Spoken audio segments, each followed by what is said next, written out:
आप देख ही रहे हैं कि ईरान और इजराइल अमेरिका वॉर जो चल रही है उसका असर जो है वो पाकिस्तान पर भी पड़ रहा है और 55 रुपीज फ्यूल प्राइस एकदम से बढ़ा दी गई है। तो क्या लग रहा है आपको कि क्या ये जंग और आगे अगर चली तो पाकिस्तान की इकोनॉमी या जहां से भी हम पैसा लेते हैं तो आम पब्लिक की हालत और खराब होती दिखाई दे रही है आपको? आम पब्लिक की हालत ठीक कब थी पाकिस्तान में? पहली। दूसरी बात यह है कि 55 रुपए तो बढ़े, इतना क्यों घबरा रहे हो आप? सिर्फ 55 रुपए पर लीटर बढ़ा है। 55 रुपए में घबराना नहीं चाहिए। और आपको हमेशा याद रखना चाहिए पाकिस्तानी कौम को, जो आपके साबिक वजीर आजम है इमरान खान साहब, उन्होंने क्या कहा था? सबसे पहले तो आपने घबराना नहीं है, घबराना नहीं है, घबराना नहीं है। तो आप घबराइए मत। और जब भी रेट बढ़े और आपके जो इख्तियार में लोग हैं जो आज सरकार में बैठे हैं, उनको कहिए अच्छा जी और बढ़ा लीजिए। क्योंकि अभी पाकिस्तान बेसिकली, अगर तो आप एक संजीदा डिस्कशन करना चाहते हैं, अगर आप एक सीरियस डिस्कशन को अमली जामा पहनाना चाहते हैं, फिर उसमें से पाकिस्तान को निकालना पड़ेगा। बिकॉज पाकिस्तान को जब आप लेके चलेंगे, there can be no serious discussion about Pakistan. Because Pakistan के जो हुक्मरान है, पाकिस्तान की जो एस्टैब्लिशमेंट है, पाकिस्तान का जो डीप स्टेट है, पाकिस्तान के जो आपके फील्ड मार्शल हैं, nobody is serious about Pakistan. Pakistan को लेके जब आपके हुक्मरान, आपके मिलिट्री के जर्नल संजीदा नहीं है, तो how can you expect the common people? आप कैसे एक आम आवाम को, आम जनता को ये एक्सपेक्ट कर सकते हैं कि वो सीरियस होंगे? नहीं, तो आप ये देखिए ना कि पाकिस्तान इस वक्त आपको नहीं लगता कि अपनी फॉरेन पॉलिसी को बैलेंस करके चल रहा है कि एक तरफ हम जो है वो अमेरिका को भी खुश कर रहे हैं और दूसरी तरफ ईरान के साथ भी खड़े दिखाई दे रहे हैं? ऐसा तो नहीं कि ईरान को भी छोड़ दिया? मेरे को ना, मैं दो बातें आपको पहले तो याद करा देता हूँ। क्योंकि मैं आज कोई बहुत ज्यादा, आपने कहा कि सीरियस होते हैं, गुस्से में होते हैं, तो मैं इसको लाइट रखता हूँ आज। मैं आपको हकीकत बता रहा हूँ कि आपके जो DGISI हैं, उन्होंने कहा था कि अगर मजा ना करा दिया तो पैसे वापस। तो अब पैसे वापस करने का टाइम आ गया पाकिस्तान का, क्योंकि अब किसी को मजा नहीं आ रहा आपकी जो फॉरेन पॉलिसी उसको लेके। आपके जो आर्मी चीफ हैं general Asif Munir is on record कहते हुए कि बैलेंस करना पड़ता है फॉरेन पॉलिसी में। इज ऑन रिकॉर्ड जब उन्होंने भारत को कंपेयर किया कि आप अमेरिका और चाइना के बीच में बैलेंस नहीं बना पाए, देखिए हमने बैलेंस बनाया। ये बैलेंस है आपका, दिस इज योर बैलेंस। आप देखिए आपके जो वजीर आजम है, मतलब वो तो, मैं उसको तो क्लर्क आजम बोलता हूं। वो क्लर्क आजम इसलिए क्योंकि वो आसिफ मुनीर जो कहेगा उसके बाहर तो वो जा ही नहीं सकता ना। उसकी हैसियत, औकात, उसकी हिम्मत, उसके अंदर वो जुर्रत ही नहीं है कि वो आसिफ मुनीर के बाहर चला जाए। सो आपके वजीर आजम शहबाज शरीफ एक्चुअली क्लर्क आजम, जो आदेश, जो हुक्म ऊपर से साहब का आता है, वो इसको मानना पड़ता है। बहरहाल अगर आप सिर्फ आसिम मुनीर का जो शहबाज शरीफ का जो ट्विटर अकाउंट है, अगर आप उसको देखेंगे तो आप हंसेंगे।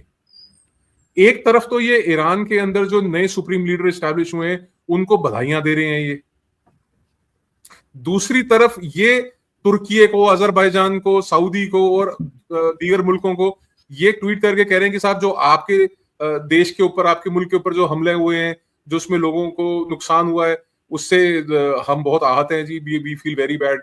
और 2 UAE के अंदर पाकिस्तानी जो मारे गए हैं, अब आप पाकिस्तानी जो मारे गए हैं उनके हाथ, उनके खून से जिसके हाथ सने हैं, आप उसको मुबारकबाद दे रहे हैं और इसको आप फॉरेन पॉलिसी की बैलेंसिंग कहते हैं।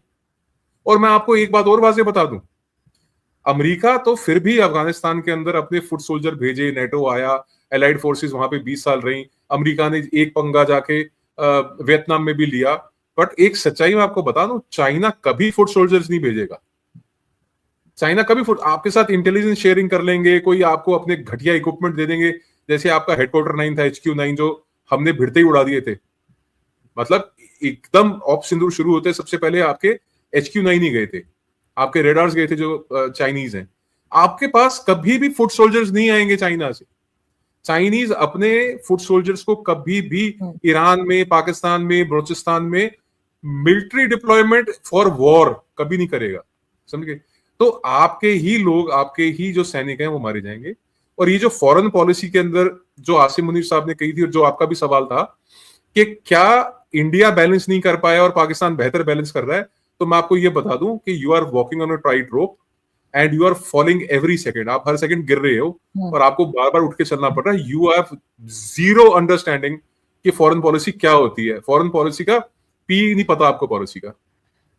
लेकिन सर, ट्रंप ने 11 तैयारे गिरा दिए। उसका कहना है कि 11 फाइटर जेट गिर गए।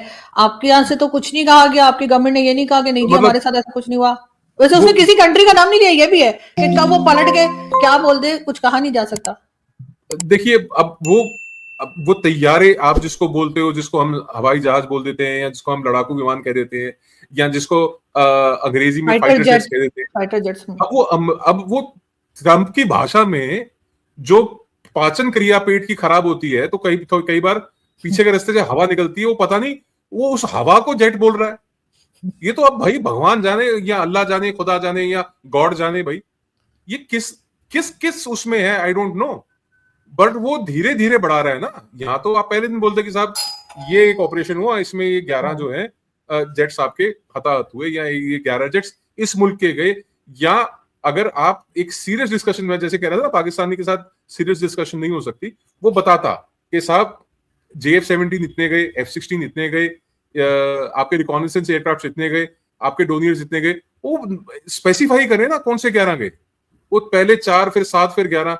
और ये पाकिस्तानियों को बड़ा शौक है कि अमेरिका बहादुर जो बोलता है, जो ट्रंप बोलता है, उसको गॉस्पेल्स ट्रुथ मान लेना उन्होंने, और गॉस्पेल्स ट्रुथ मान के उसको फिर बार बार रीकोट करना है, चाहे वो आपके सियासतदान हो, आपके सहाफी हो, आपके क्रिकेटर हो। सहाफी से मेरी मुराद जो भारत में सुन रहे हैं मेरे को, वो जर्नलिस्ट से, सियासतदान इनके राजनीतिज्ञ हैं जो, वो उनको ये शौक है कि साहब जो ट्रंप ने बोल दिया हम उस बात को दोहराएंगे, हम बताएंगे कि साहब ये ऐसे ऐसे हुआ है। तो ट्रंप ने तो ये भी कहा था कि अगर इंटरवीन ना करता तो वजीर आजम जो तुम्हारा पाकिस्तान का शहबाज शरीफ, वो मारा जाता, you would have been killed. तो उसका भी तो प्रचार उत्तर करना चाहिए ना पाकिस्तान को, कि देखिए डोनाल्ड ट्रंप साहब ने इंटरवीन करके शहबाज शरीफ को बचा लिया, और उसका कारण भी ये है कि अब बताइए क्या, फॉरेन पॉलिसी की बात कर रहे थे ना, तो शहबाज शरीफ क्या दोबारा नॉमिनेट करेंगे डोनाल्ड ट्रंप को नोबेल पीस प्राइज के लिए, इसराइल के ऊपर हमला होने के बाद, आपके बिरादर मुल्क के ऊपर हमला होने के बाद? क्या लेकिन उस अटैक को आप कैसे, आपका ख्याल से क्या सही हुआ है, क्या ऐसा करना चाहिए था अमेरिका को? और ईरान कैसा साबित हुआ? ईरान तो आपको नहीं लगता बहुत मजबूत कंट्री है? Everything is fair in love and war. ये जो पाश्चात्य, जो पश्चिम की जो फिलॉसफी है, जो वेस्ट की फिलॉसफी है, वो भारत की फिलॉसफी से अलग है। हम भारतीयों की नजर से देखेंगे तो हम तो वसुधैव कुटुंबकम की बात करते हैं, the world is one family, ये पूरा वसुधैव कुटुंबकम है। और हम तो हमेशा जो है बुद्ध की बात करते हैं, हम तो झगड़े लड़ाई की बात आपके साथ भी नहीं करते। आप लोग मानते नहीं हो, आप लोग पिट के मानते हो, इसलिए आपकी पिटाई होती है, ठुकाई होती है। उसके अलावा तो कोई कारण नहीं है ना भारत के पास। आप ना पहलगाम करें, आप ना पुलवामा करें, आप ना यहाँ पे दहशतगर्द भारत के अंदर भेजें।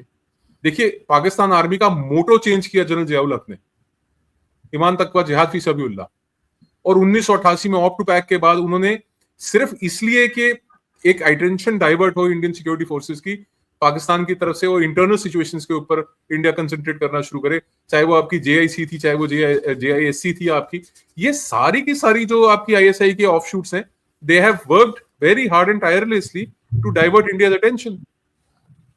तो आप मेरे को ये बताइए कि जिस आदमी ने ये आइडियोलॉजी या फौज के अंदर थियोलॉजी लेके आए, उस आदमी के शरीर का कौन सा अंग दफन है इस्लामाबाद में, बताइए आप। जनरल जियाउल हक के सिर्फ दांत दफन है, दांत।